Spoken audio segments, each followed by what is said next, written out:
Hey everyone, ever wondered how you could take a story from your head or from a book and turn it into something you can actually see, like a movie or a cartoon? Well, it all starts with a storyboard. Today, we're going to learn exactly how to make one using a really cool story called The Blossom. Let's jump right in. So, think about your favorite movie or video game for a second. All those awesome scenes and characters, they don't just magically appear on screen. Nope. Long before any animation starts, they're all planned out step by step with simple drawings. And that visual plan is what we're here to talk about. So, first things first, what exactly is a storyboard? Let's break down the big idea behind it and figure out why it's such a crucial tool for anyone who wants to tell a story with pictures.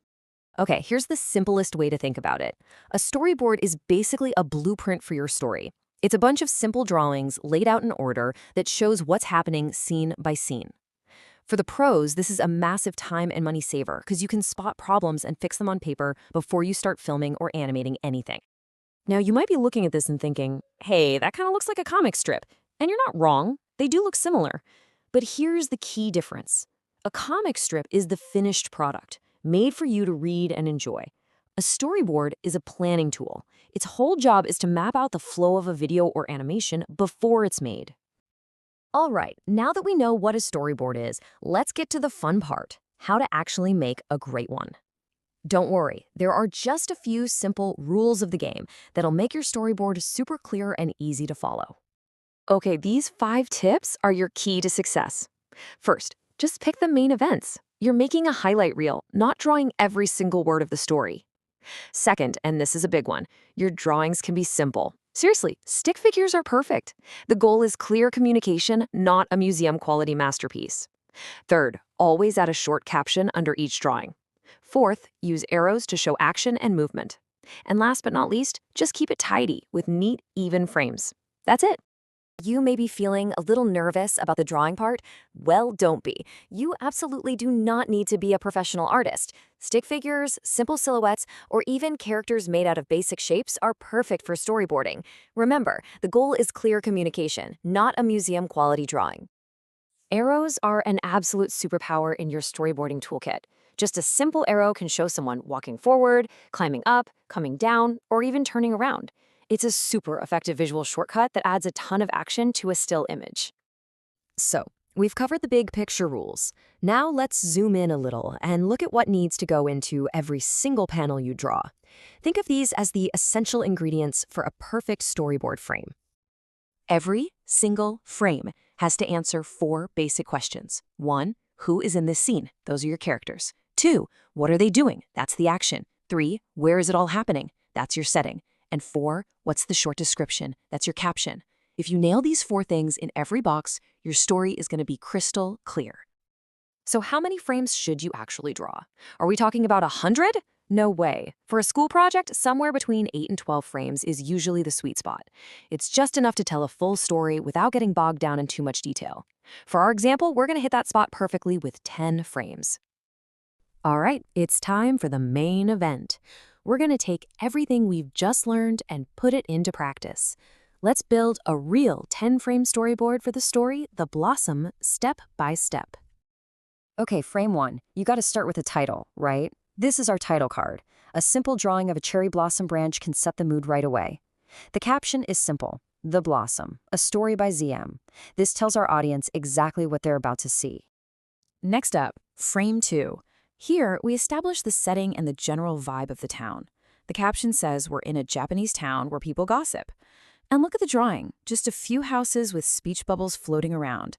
That instantly tells us this place is full of chatter and rumors. Now, we introduce our first character and the story's main problem. An old man shows up and right away the townspeople judge him. See how those same speech bubbles are now pointing at him?